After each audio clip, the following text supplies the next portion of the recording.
자, 지난주에는 무슨 말씀을 드렸었죠, 제가? 인간의 궁극적인 목적이 무엇이냐? 인간의 궁극적인 목적이 무엇이냐? 결국은 성경은 그렇게 얘기를 하고 있습니다. 우리가 예배를 위해서 태어났고, 예배를 위해서 창조되었고, 그래서 우리의 궁극적인 목적은 하나님을 영화롭게 하고 그분을 인조해하는 것이다. 그렇게 말씀드렸어요. 우리 삶 가운데서 인조해하는 것입니다. 여러분들한테 한번 물어볼게요. 우리 삶 가운데서 하나님을 인조해한다, 하나님을 즐긴다, 그것이 어떤 모습으로 나타나겠습니까? 여러분들 삶 가운데. 네.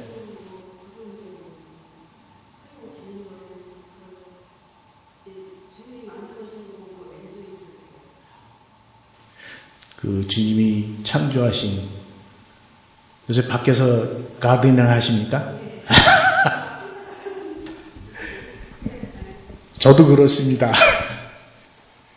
오늘도 일하면서 잠깐 시간 날 때마다 뒷마당에 나가서 이것저것 보는데 참 신기해요. 이 씨를 딱 뿌려놓는데 어느 날 나가보니까 이 싹이 트고 있거든요. 그래서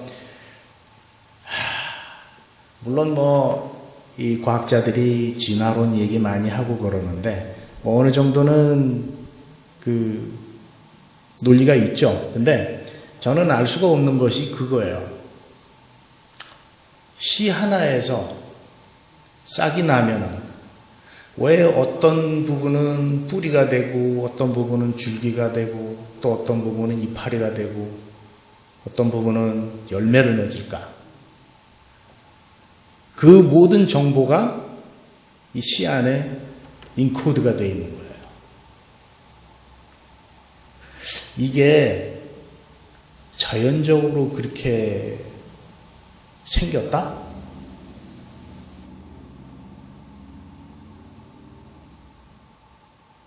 여러분은 어떤지 모르겠지만 저는 그 사실이 믿어지지가 않아요. 그 씨 하나에 그 인코드된 그 각 세포가 분열을 하면서 우리 사람도 그렇잖아요.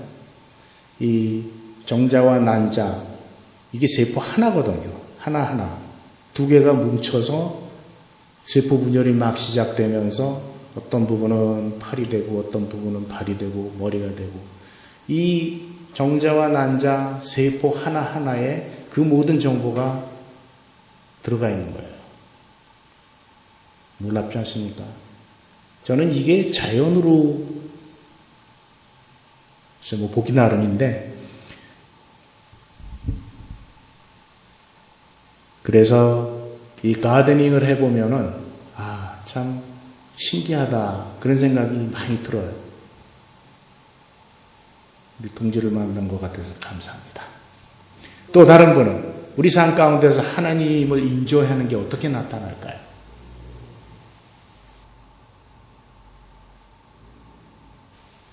없어요? 네, 저마다 생각을 하고 계실 줄 압니다. 오늘 본문 말씀은 제가 이런 질문을 하죠.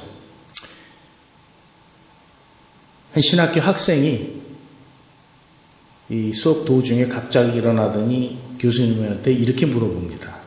교수님, 우리가 예배를 했는지 안 했는지 어떻게 할 수 있습니까?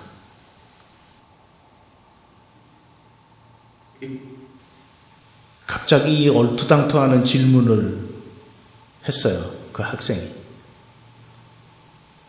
여러분들은 어떻게 아십니까?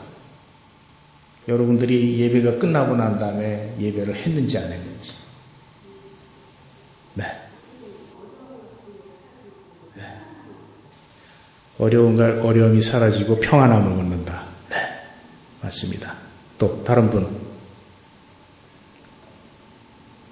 대부분의 경우에는 주일 됐으니까는 가야지. 그리고 옷 주섬주섬 입고 그리고 뭐라 그럴까 하나님한테 눈도장 찍기 위해서, 특히 한국교회는 이 목사님한테 눈도장 찍기 위해서, 이 담임 목사님이 출장 가시면은 예배 안 나오는 교인들도 많아요. 그렇죠? 아니 뭐 담임 목사님도 안 계시는데 무슨. 그럼 뭡니까? 그럼 여태까지 뭐 교회에 오는 건 예배를 드리려고 온 게 아니고 목사님한테 눈도장 찍으려고 온 거예요? 그거 아니잖아요.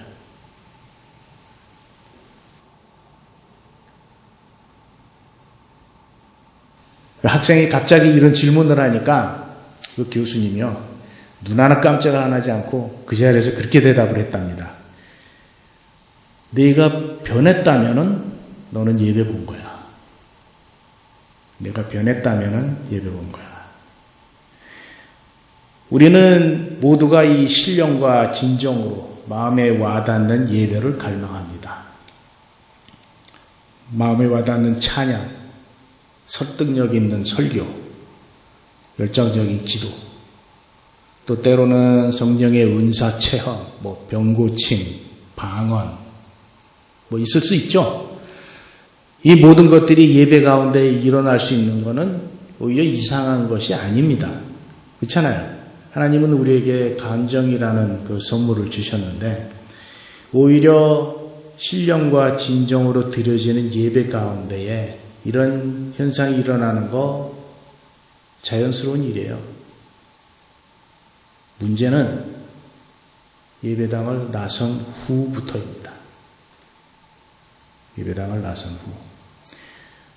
혹시 여러분 중에 그 예배 가운데 이런 경험을,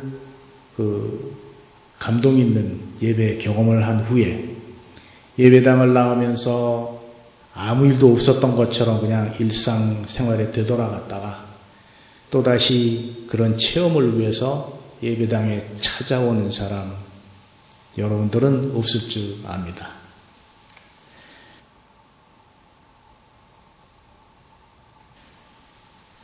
어떤 분들은 그 말씀을 찾아서 명설교하시는 목사님들 찾아가고, 요새는 또 인터넷이 많으니까 유튜브 채널에서 열심히 보고 그러죠. 근데 설교 말씀을 듣고 참 말씀 잘하신다, 감동 있다.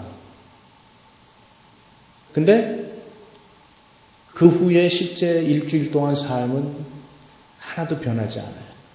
그리고 그 다음 주에 또 그런 그 마음에 와닿는, 가슴에 와닿는 그런 설교를 찾아서 헤맵니다. 이걸 보고 한국말에는 있는지 모르겠는데 영어에는 뭐라 그러느냐면은 sermon junkie라 그래요. 정키라는 말은 뭐냐면은 마약 중독자를 정키라고 얘기를 합니다. 근데 sermon junkie가 뭐냐면은 매주일 그 감동 있는 설교자의 설교를 찾아서 또 한 번 그 가슴 속에 이런 어떤 짜릿한 그런 감동을 느끼기를 원하는 거예요. 그러고는 일주일 동안 아무 일도 없었던 것처럼 그렇게 하고 그 다음 주에는 또 그런 감동 있는 설교를 찾아 나갑니다. 그걸 보고 sermon junkie라고 그래요. 혹시 우리 가운데는 없지만 제가 보니까 없는 것 같아요. 뭐 다른 교회 제가 얘기하고 싶지는 않습니다.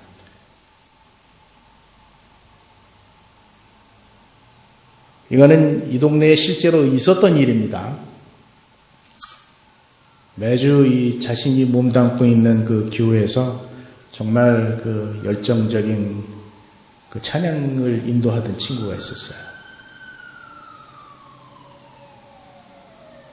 그 주일도 뭐 다르지 않았습니다. 마음 쏟는 예배 가운데 어떤 찬양팀 멤버는 막 성령님의 감동에 벅찬 눈물까지 막 흘렸어요. 근데 그 주일 오후에 그 최근 그 입소문 때문에 시달렸던 그 담임 목사의 거취에 대한 그 임시 신도 사무총회가 열렸습니다.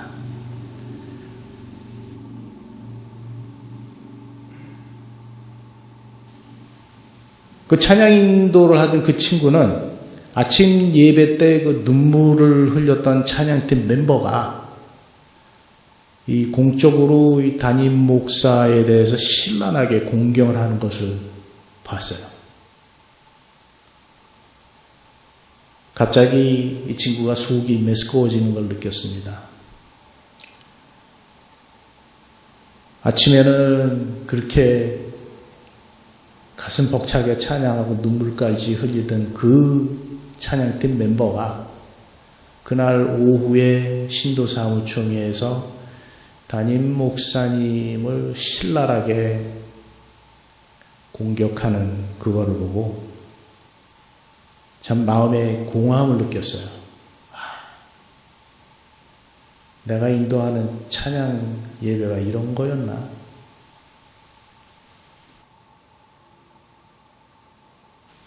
그 친구는 그날 오후에 찬양 인도자 사표를 내버리고 말았습니다. 최근 소식에 의하면은 아직도 그날에 느꼈던 혐오감에서 회복을 하지 못했다고 그래요. 아직도 교회에 안 나가고 있습니다, 이 친구가.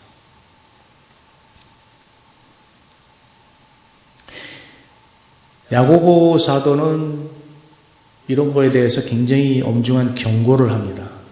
여러분들 잘 아시는 말씀이에요. 야고보서 1장 22절에 보면은 너희는 말씀을 행하는 자가 되고 듣기만 하여 자신을 속이는 자가 되지 말라.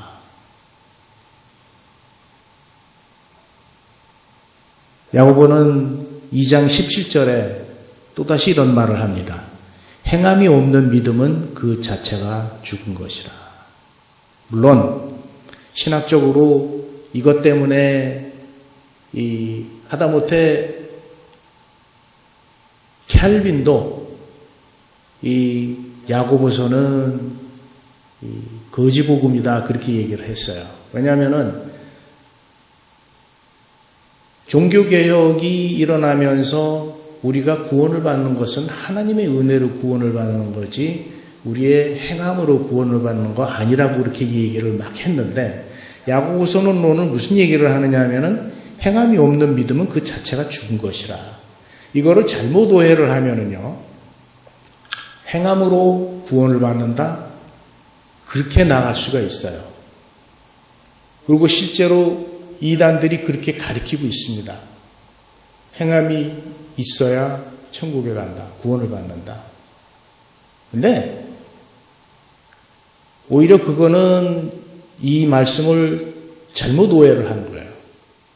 캘빈도 너무 그 은혜의 구원을 얘기를 하다가 보니까 이 야고보 선생이 한 말을 디스카운트를 하는 경향이 있는데 이게 무슨 말이냐면 이런 거죠.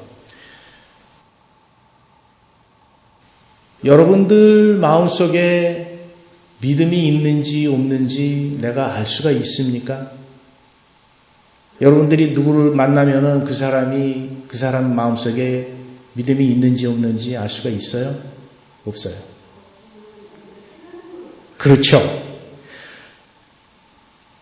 마음속에 믿음이 있으면은 자연스럽게 그게 행동으로 나타나는 게 그게 자연스러운 겁니다. 오히려 말로는 번지르르하게 말끝마다 성경책 찾고 하나님 찾고 그러는데 실제로 하는 짓 보면은 긴가민가 그런 생각 드는 사람들이 많이 있어요. 우리 주위에. 그렇죠? 야고보 선생님은 그 얘기를 하는 거예요. 믿음이 있는 사람은 우리가 그 믿음에 따라서 삶이 바뀌지 않는데 우리가 그거를 어떻게 아느냐 그 말이에요. 물론 내 믿음은 하나님과 나의 관계의 문제지만은 적어도 교회에서 공동생활을 할 때는 어떤 교회에 와서 예배를 보고 공동생활을 할 때는 우리가 그 사람한테 기대하는 뭔가가 최소한의 믿음의 행동이 있단 말이죠.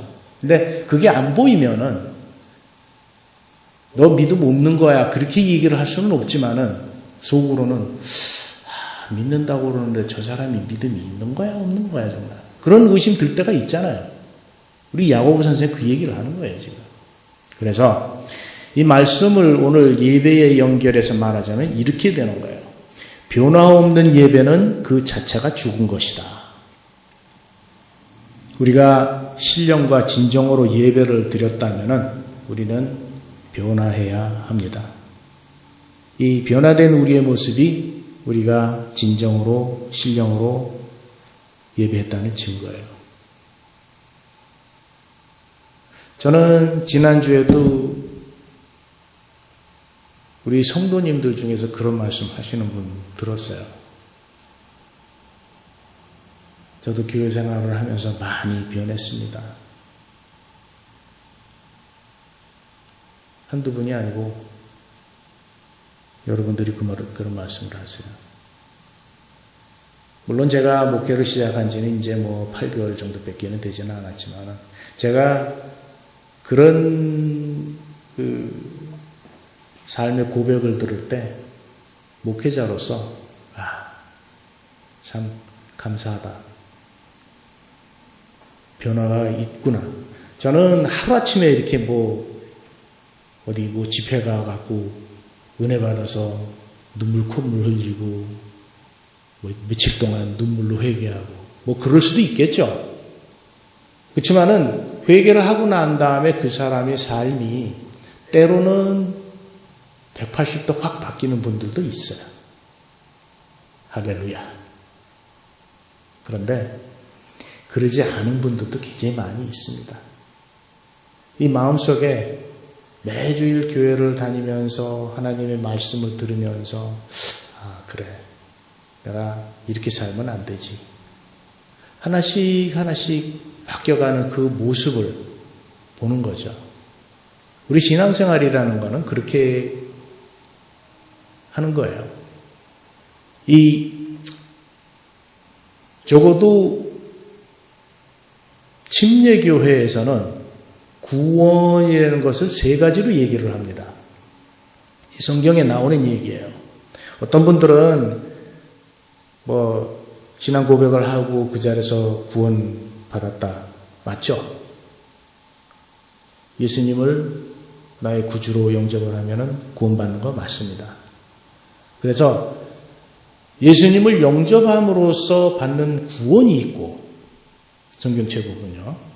그 다음에 바울 사도가 얘기했듯이 평생을 살아가면서 구원을 이루는, 그걸 보고 이제 영어로는 sanctification이라고 그러는데 성화의 삶을 살아가는 거죠. 그렇게 해서 구원을 이루는 것이 있습니다. 3번째는 마지막에 예수님이 오실 때, 우리가 천국에 갈 때 그 구원이 있어요. 그때가 정말 그 구원의 마지막 장입니다. 그렇죠? 클라이맥스죠. 자, 왜 이 3가지가 중요하냐면은 어떤 분들은 그렇게 얘기를 해요. 예수님 영접하고 구원을 받았으면은 천국 가는 거 이제 도장 받은 거니까 이 땅에서 아무렇게 살아도 나는 천국 간다. 그렇게 생각하시는 분들이 있어요. 교회 다니시면서. 근데 성경에 보면은 예수님을 영접함으로써 그 구원이 그 집에 임하니라, 그 구원이 너에게 임하니라, 그런 구원도 있지만은 그런 구원을 받은 다음에 평생을 살면서 내가 이루어야 하는, 그 믿음의 사람으로서 이루어가야 하는 성화의 삶이 있습니다. 이 성화의 삶은 시간이 오래 걸려요. 평생 걸려요. 그래서 우리가 신앙생활을 하면서 조금씩 그렇게 달라지는 모습, 5년 전의 나, 1년 전의 나, 오늘의 나, 과연 얼마나 달라졌을까? 자기가 봐도 나 참 많이 변했구나, 나도. 그런 고백을 할 수 있는 거는요, 정말 하나님의 은혜입니다. 그게 여러분들이 구원을 이루어가는 성화의 삶이에요. 목회자로서 성도들한테 가장 기쁜 소식이고 즐거운 소식은 바로 그런 거예요. 내가 변한 것 같아요. 나도 변해가고 있어요.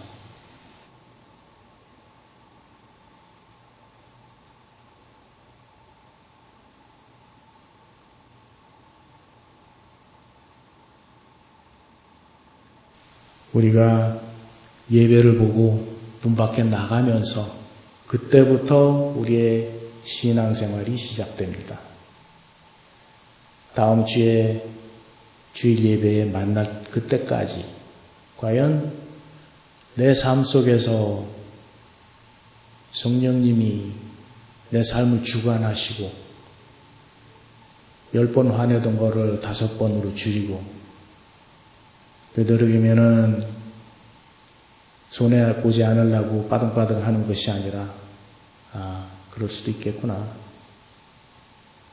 이해를 하고 넘어가고 참아주고 기다려주고 그런 모습이 여러분들 삶 가운데에 보이면은 그게 여러분이 예배하는 거예요.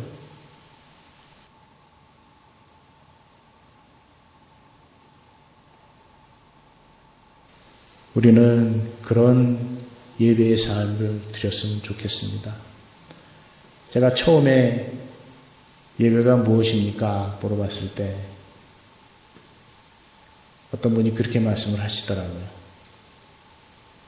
우리 삶 가운데에서 드려지는 예배, 하나님을 경외하고 찬양하는 우리의 삶, 물론 주일날 아침에 와서 예배 드리는 거 예배 분명히 맞습니다. 그렇지만은 제가 말씀드렸죠. 예배는 이 공적 예배, 우리가 다 모여서 드리는 예배가 있고 우리의 삶 가운데서 드려지는 예배가 있고 또 우리 개인적으로 집에서 혹은 혼자 있는 시간에 하나님 앞에 드리는 예배가 있어요.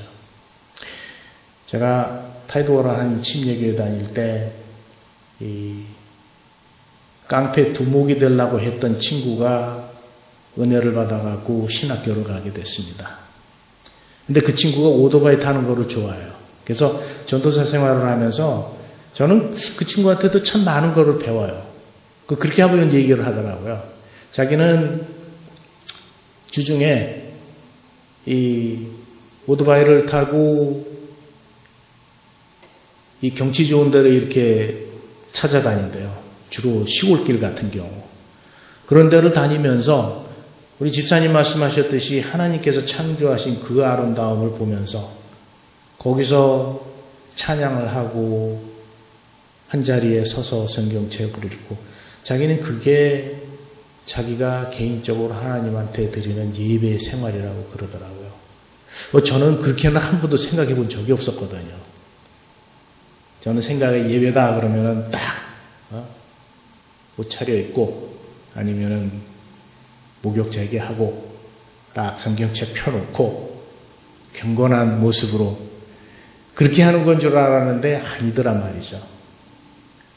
그래서 참 젊은 친구들한테도 배울 게 있구나 제가 그렇게 느꼈었는데 우리 이 감리교회 창시자인 그 웨슬리 어머니가 굉장히 이 목사님들 그 둘이 목사잖아요. 형제가 이 두 형제가 목사가 되는데 어머니의 역할이 굉장히 컸다고 그래요. 근데 이 두 형제만 있는 것이 아니고 그 자세하게 숫자는 모르겠는데 형제들이 굉장히 많았어요.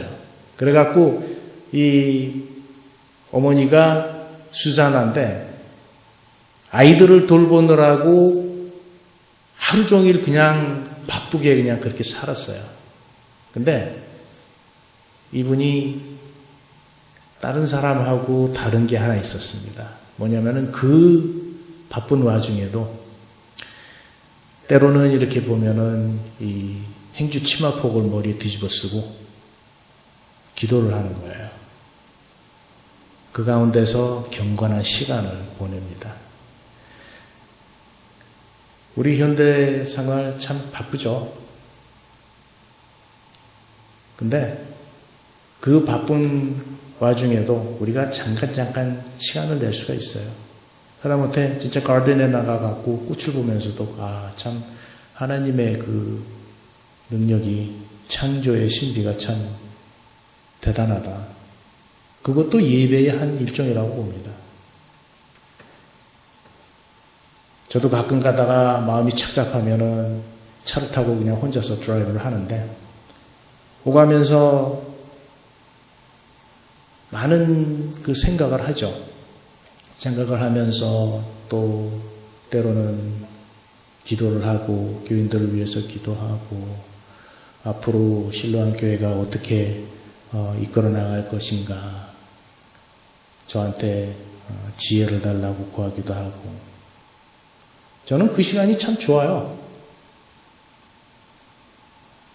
꼭 누구처럼 장롱 속에 들어가 갖고 성경책 펴놓고 딱 무릎 꿇고 그렇게 안 해도 우리 삶 가운데서 예배가 이루어질 수 있습니다. 우리 실로암 교회 교인들은 우리 삶 가운데서도 전부 그런 예배의 삶을 살았으면 좋겠고요. 매일매일 변화하는 성화되어가는 그런 삶을 살았으면 좋겠습니다. 기도하겠습니다.